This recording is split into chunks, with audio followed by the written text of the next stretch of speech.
You say just go there for 6 weeks and come back there all messed up. That's right, and we've been through it for life. That's right. They take an elephant, they take them out the jungle, put them in a circus and keep them there. They wonder why they go crazy every once in a while, running on, and they think that we shouldn't have that. Okay, well, that's good. I'm gonna throw a little bit of that in there. That's excellent. Yeah, I appreciate that. Yeah, that's excellent. Sociology of race. That's excellent. I'm glad we did this. It makes sense. And you've got so much information. Just all that information. Yeah. How do you coin it down to like segments? You need to go on and on about it. You know how we go. We go for 2 or 3 hours.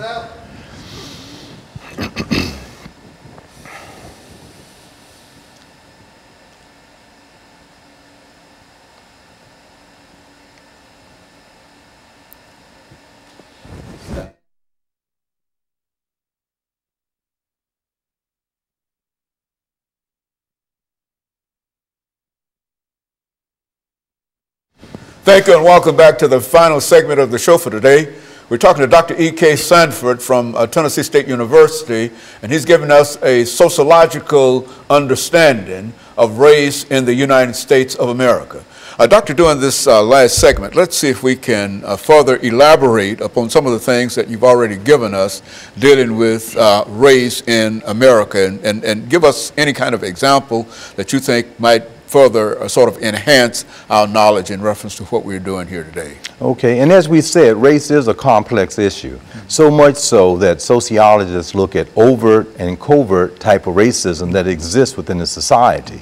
Overt is the traditional one that people might say, yeah, it's so obvious that you've lent someone or you've done some other items out there that's just so glaring. During the civil rights movement, when dogs and water holes, it's just glaringly.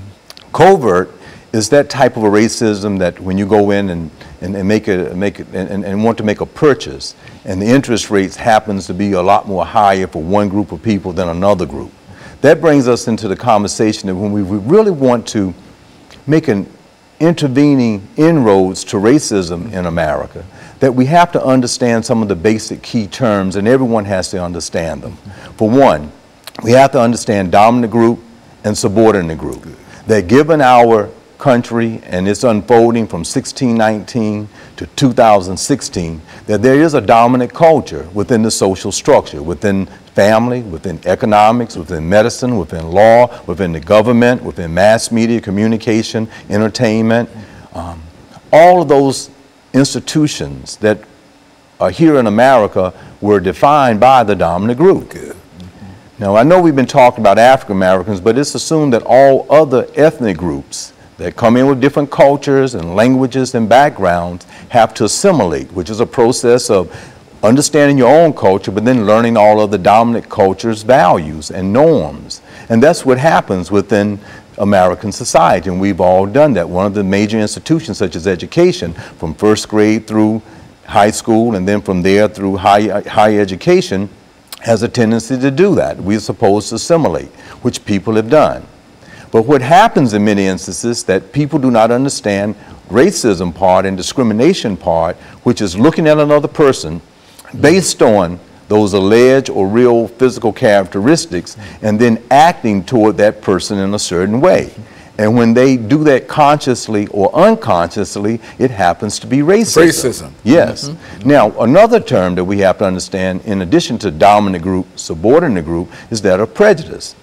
Prejudice is a negative attitude or belief that one has a tendency to generalize about that other group. And they do that because of the type of culture and society that we've grown up in.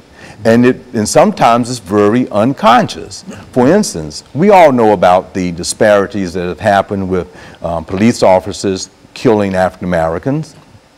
I bet if we had a conversation with that police officer, he would say, some of my best friends are African American, we play basketball together, we have cookouts together. And mean it too. Yeah, and mean it too. But they do not understand that this thing that we are talking about today is in the subconscious.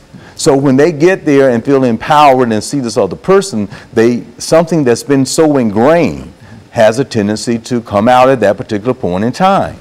That's why it's very important to understand how this is so ingrained in the American ethos, in the American culture, to the point that if we don't understand the terms, then we will not understand how it's so overgeneralized. And another one, I must say very quickly, is that of stereotypes. Yes. So since prejudice is a negative attitude or belief that's generalized about a particular group, a stereotype is the over generalization toward another group.